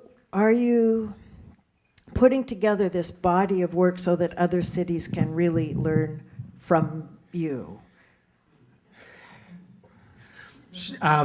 Kind of, sure. I've actually been doing presentations at the National League of Cities conferences for the last several years, and we've gotten a lot of cities who are involved in National League of Cities active on food policy. And we actually were able to get the National League of Cities for the first time ever to take a position on the federal farm bill this year, which was incredibly important for urban areas to get engaged in that. That's another one of our projects that we worked on. But yes, we'll try and get as much out as we can. Go to my website. A lot of stuff is on my website. And I'm sure Adam and Margie are hard on the heels of this one. And so then my question to the panel is, and out of this evening, and my question to all of us is, how can we form that really vital hub so we are coordinating and coherent in that committed fashion? Because I think that's why Seattle has gotten there. So tremendous thanks to all of you for what you're doing, and just I hope we can really hold that coherent, committed, coordinated action.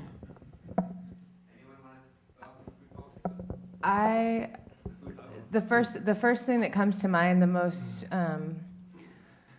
just right at our feet as a community, what we need to do to come together around a local food system is shopping at the Ivy Food Co-op, who's up for buying their building. That's just like juicy, right now, take action, go buy food, support, donate. Become a member, owner. Anyone else want to add to that? I could add on to that. I think the Ivy Food Co-op might be the original food hub in Santa Barbara County.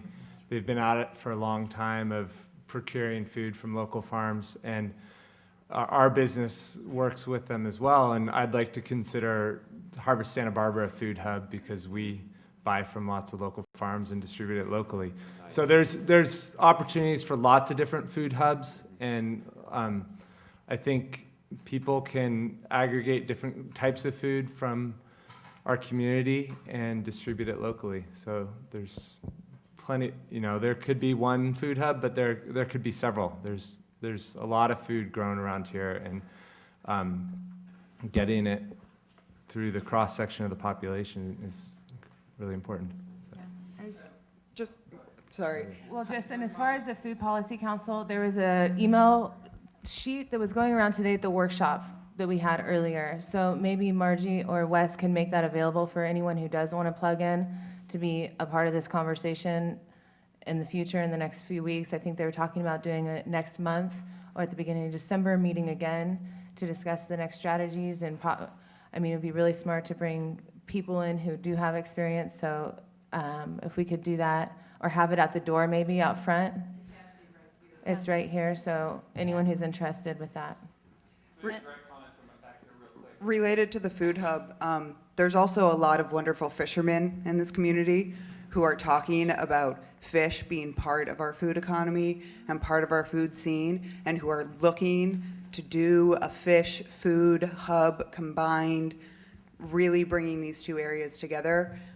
So they're not here right now. If you know Stephanie Mutz, she's an amazing fisherman who's really pushing this. So I encourage the fish to be part of this food conversation in Santa Barbara. Yeah. Thank you. Wonderful. We got a question over here. Yeah, we're in. Yeah, so I just wanted to comment on that. we really wanted to put an amazing food hub together. It would be really easy. If we could buy Bishop Branch and turn it into an education center and a community farm for a lot of people, that'd be an amazing thing to do. So hold that thought. If I hadn't have bought a house in New Cuyama, in the Cuyama Valley, I would not have known what beautiful land we have up there. And Warren, Warren and Das, my question to you, and maybe somebody else, I know that we have Baby Love carrots there. We have Bolt House Farms growing. We have Duncan Family Farms has moved in from Arizona. A lot of that is being taken out, grown there. I know there's a lack of water up there, but carrots are one of the biggest water-sucking crops. And yet, I watched also acres and acres of beautiful apple trees being plowed under up there because the market had changed, the world market. And it wasn't a profitable crop anymore. So a lot of the land up there is actually owned and being developed and shipped out of state. I think the apples were going to Japan. And the Asian pears that are grown up there. I mean, we have beautiful land in Cuyama. And it was shocking to me from locals. They'd say, where? Like they didn't know the Cuyama Valley. So my question is, how do we keep our land and keep a lot of the produce that's being grown here and using our water, how do we keep it home? How do we, is it a delegation thing, where we actually have rules where they can't plow under the apple trees because the world market changed and they can't sell as many, or what is that about? I think we vote with our pocketbook, and every time we buy Santa Barbara pistachios, we're for instance, voting for more agriculture that is sustainable in the Cuyama Valley. And there's probably other products out there as well. But if we have this little, issue of the Interstate Commerce Clause, part of the Constitution, it's a little issue. And we can't forbid the export of those products, but we can vote with our dollars, and if we as a movement do that strong enough, we will relocalize agriculture. I think it's also important to remember that soil building agriculture is very different than extractive agriculture. So you can have an organic carrot farm providing carrots to a lot of the places here, but that it's completely unsustainable and extractive, and it's mining water from an ancient fossilized reservoir. And what really becomes important for us in the local food movement is to be in relationship with the people that are growing the food or with your hands that are growing your own food. And it's important for us to ask, how is that being grown? If somebody's growing just one crop, which I was just at the Ag Commission the other day, and they asked me, what crop am I growing at our new farm? One crop. And I started to list all the things that we were going to be growing, and we were diversifying. They're like, wait, stop. There's not enough room on our farm. Because they're used to seeing, if it's a monocrop, it's exporting. And one of the biggest exports we have here is our water. We're in a brittle, dry, arid environment, and we're exporting all of our water resources because of this world market thing. And I think we just need to bring the market back home, like what Das was saying. We have to vote with our dollar.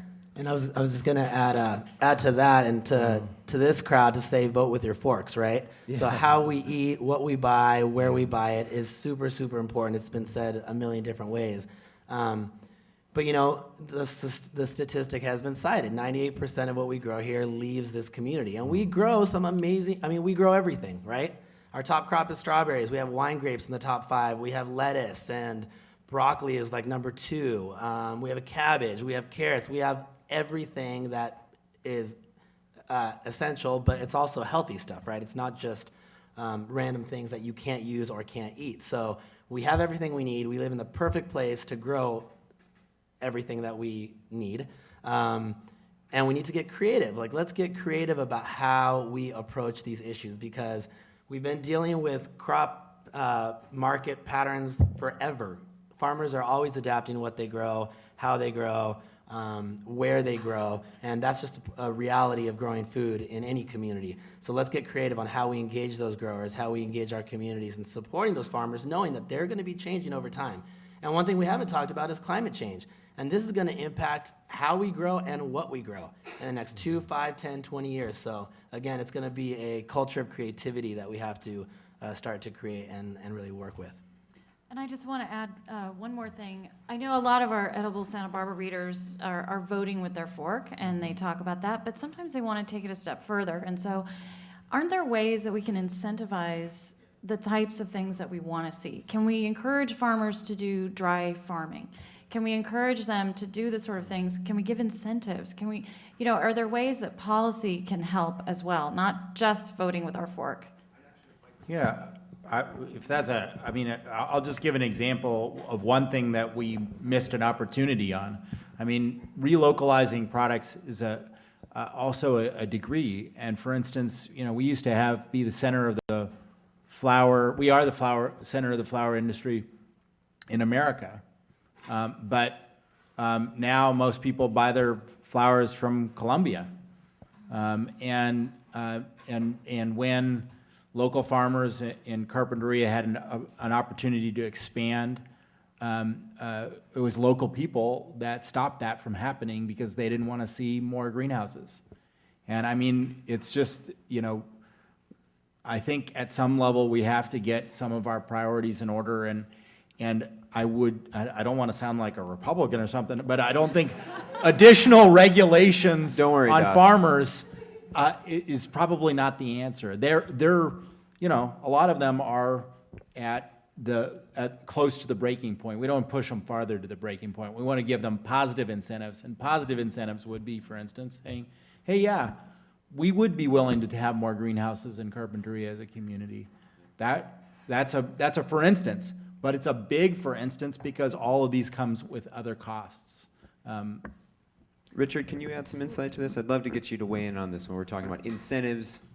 How do we encourage local agriculture? Get some of your thoughts. What has worked in Seattle? Where are you seeing? How do we encourage people to come around this issue? Well, a lot of it really is finding ways in which to make the regulations work cooperatively with the farmers.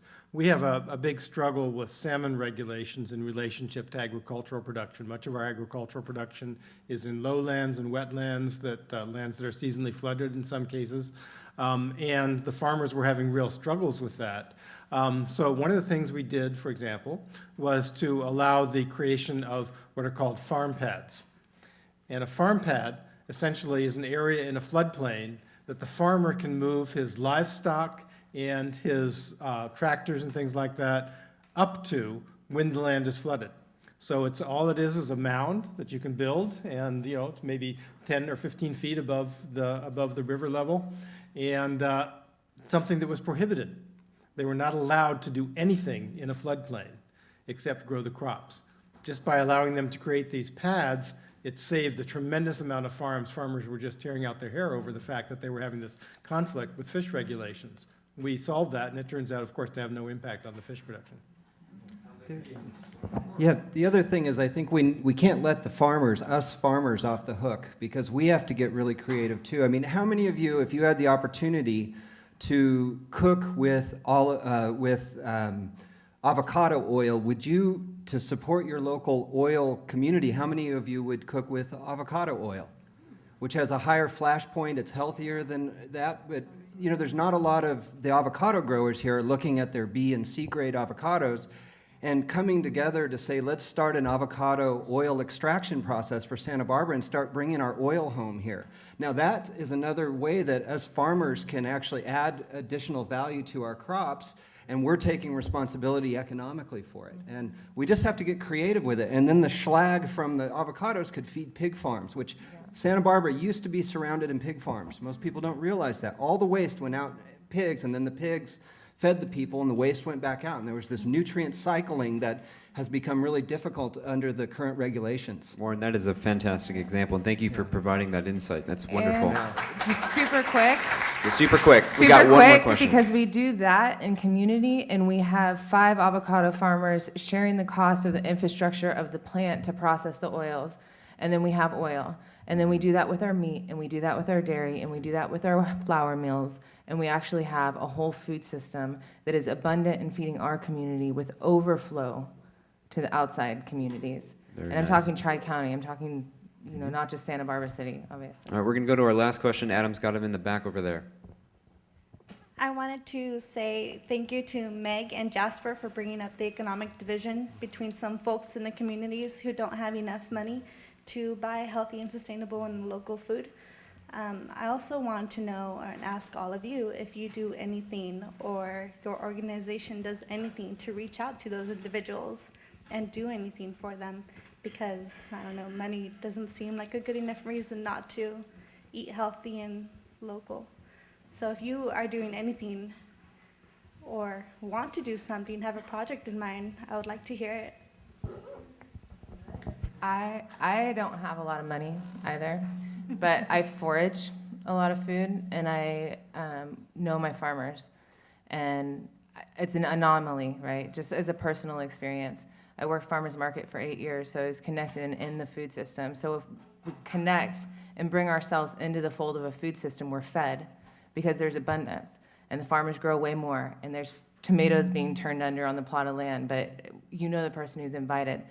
Is that for everybody? Probably not. For the Soul Food Festival, it's been from the beginning, one of our commitments is to get this conversation, like not preach to the choir is the term that we hear most often, to get this conversation out to as many people as possible. It takes all of us. We need to just keep inviting people in, grow your own food, learn how to grow. The food bank has some really amazing programs. They're our partner. The Grow Your Own Way program is one of my favorites. We just put it in a garden at the Los Niños preschool that's run by CIC. So there's so many opportunities out there. I think it's the most important thing is inspiring and empowering people to take it on for themselves.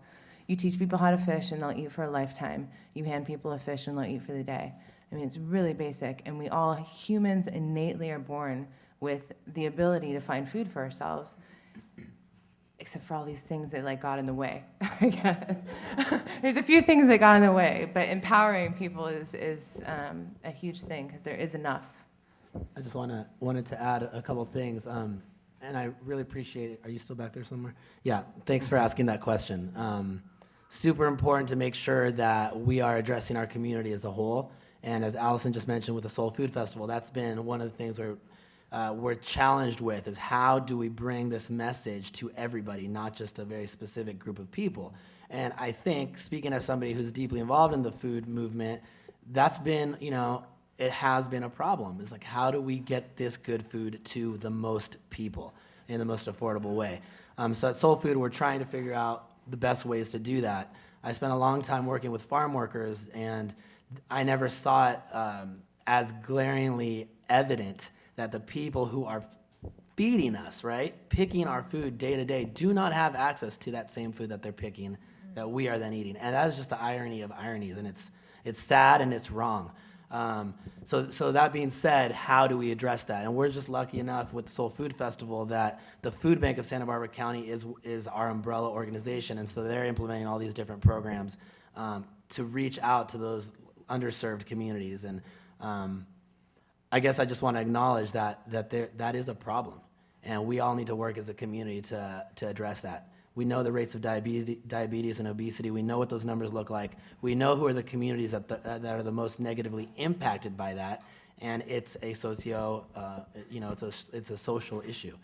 So we're trying, and I think we all need to try a little One more harder. person want to add to this? Jasper? And then we'll go over. Yeah. Go for it. Jasper, go ahead. I just like to add the importance of culinary education, because I think that it is idealistic to think that everyone throughout Santa Barbara is going to get in their backyard or front yard or on a community garden and grow their food. It's a great ideal and a hope, but not everyone's going to do it. But there is a lot of opportunity for people to learn about cooking with fresh food, which most people in our country aren't doing anymore. So I think culinary education bridged or coupled with garden-based education is incredibly important. And I'd just like to throw out a couple of things. One, in reference to how we might be reaching out to all aspects of the community. The school garden program is one, I think, that really has a lot of ability to do that. Most of the schools that were targeted in that program were with high percentages of free and reduced lunch, which means children with from low-income families. That program has been funded by the Orfalea Foundation. That money is sunsetting, it's going away. 35 schools in the county of Santa Barbara that have gardens now, garden programs, will need help with funding. So you have an elementary school in your backyard that probably has one of these gardens in it. Find a way to work with that school, find funding to maintain that garden. It took a lot of us, a lot of years. There's a lot of people in this audience who helped. Judy Sims is here. Eric Cardenas was part of that program. Heather Hartley was part of that program. We worked our butts off to create that program. We need the community now to help support it because Orfalea's funding is going to start moving on to other projects. Two more things. One is the students started a community market here on campus. Jasper's company, Harvest Santa Barbara, is the one providing the produce. If you live in the surrounding area, if you're in the boat harbor, come up on Wednesdays from 11 to 3 and buy fresh, local, organic produce. After we pay off our permitting fees, the money goes to the student club and to the projects and sustainability class that helped start that. And then the last thing I just want to say is right at the end here when we have a moment, I think Allison's here from the Ivy Co-op. I'd love to have her give it an opportunity to talk a little bit about what's going on with the Ivy Co-op and just let everybody know what's going on with it so that you guys understand that this cornerstone of our community is trying to maintain a long-standing place here, and we all need to help them do that. I mean, some people don't know what's going on just yet, and I'd love to just give a few words because you've been doing this a long time. Okay, I'm actually Melissa. Sorry. It's okay, she's Allison. Wow, thank you. This is unexpected. I'm the general manager of the Ivy Isla Vista Food Co-op. The co-op might be going away really soon, actually. I'm having trouble. So our building went up for sale really, really quickly. We had 10 days to decide if we wanted to buy it. We're trying to buy it. It's $1.6 million. The co-op is very healthy as a business. We just had one of our most profitable years in the past 12 years. We've only had 3 profitable years in the past 12 years. We don't have that kind of money in our reserves. I've secured loans of about $1.4 million, contingent on us raising the down payment, which is $200,000. So I decided crowdsource funding might be an option for that, as well as encouraging people like yourselves to shop at our co-op. Heather said become an owner of the co-op. Just like Allison said, shopping at the co-op is probably the most important thing you could do for us right now. It's almost 40 years in the community. A lot of our really well-known organic farmers, we were their first place that would buy their produce, like BD and John Givens. Now is the time to really put your money where your mouth is, and the co-op really, really, really needs it. So projectweownit.org is our crowdsource funding platform. We're taking pledges. We're also taking customers. It's a great little store to come and shop at. Thank you. Why don't a couple people just decide to pledge today? I mean, I went there as a kid. I'll pledge $1,000. I mean, people should just do it.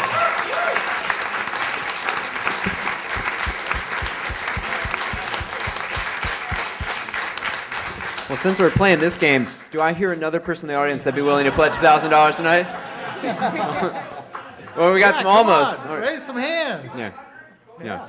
I do have to say, though, guys, that is absolutely a community treasure and a resource, so I really hope you can do that. And I'd actually like to turn it over to Richard. Can you give us some closing thoughts? Just one or two things, those gems that you clearly shared all night. Usher us into a new food policy era. So I was actually I'm going to close just maybe with a story. And this is about another organization that happened locally or was created locally in Seattle that I think may speak to some of the issues that you're talking about, particularly the issues around poverty. About 4 years ago, one of the ministers of one of our traditional African American churches had a serious illness. And he went to the doctor and basically wound up finding out that the illness was caused by diet. It was caused because he was living a diet which sadly has become more traditional and is actually fairly prevalent in that community. And he was eating a lot of fried foods, he was eating a lot of fast foods, and the doctor said, you have to change if you want to stay healthy and if you want to live. It inspired him. And what it inspired him to do was not only to change himself, but to say, wait a minute, my community has lived for thousands of years without these kinds of diseases. What's wrong? Why is this happening to us? And so he went and he did some research, and he said, you know, in the South, people had a lot of greens that they ate. And that's one of the best things you can do to prevent some of these dietary diseases and obesity. And yet we don't do that anymore in the community in Seattle. So he created a project.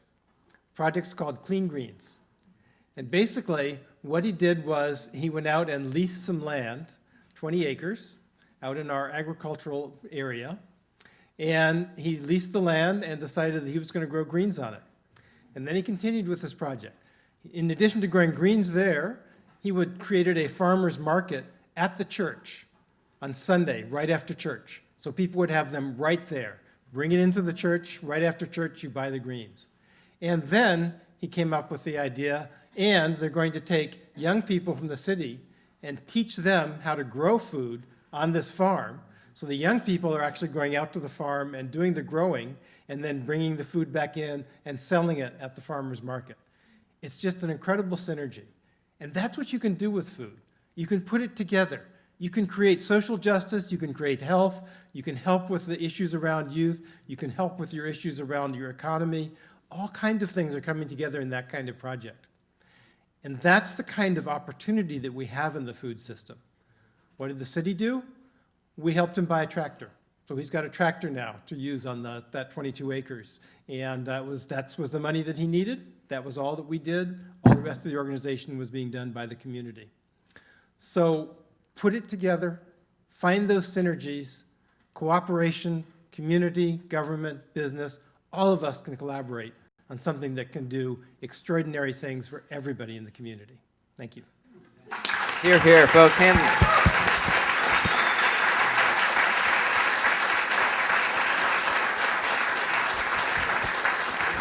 And with that, unless Adam has any other words, I think we've wrapped up our evening. Guys, thank you so much for being here and spending some of your wonderful Sunday evening with us. And we look forward to seeing you soon. Take care.